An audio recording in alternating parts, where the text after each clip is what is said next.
نحمدہ ونصلی علی رسولہ الکریم اما بعد۔ قربانی کی نیت اور قربانی کا ذبح کرنے کا طریقہ اور اس کی دعا۔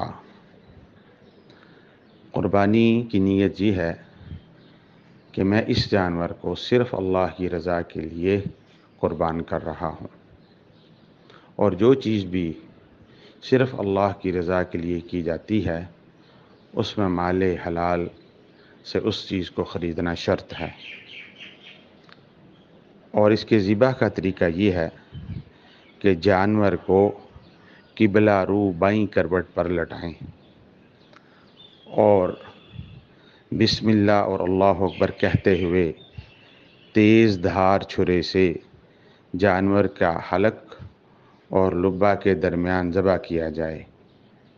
اس میں اس بات کا خیال رکھا جائے کہ گردن پوری نہ کٹ جائے اور نہ ہی چھری حرام مغز تک پہنچے، بلکہ حلقوم اور مری یعنی سانس کی نالی اور اس کے اطراف کی خون کی رگیں جنہیں اوداج کہا جاتا ہے وہ کٹیں۔ اس کی وجہ یہ ہے کہ شرعی طریقے سے جو اوپر بتلایا گیا، ذبح کرنے سے جانور کو تکلیف بھی نہیں ہوتی اور سارا نجس خون بھی نکل جاتا ہے۔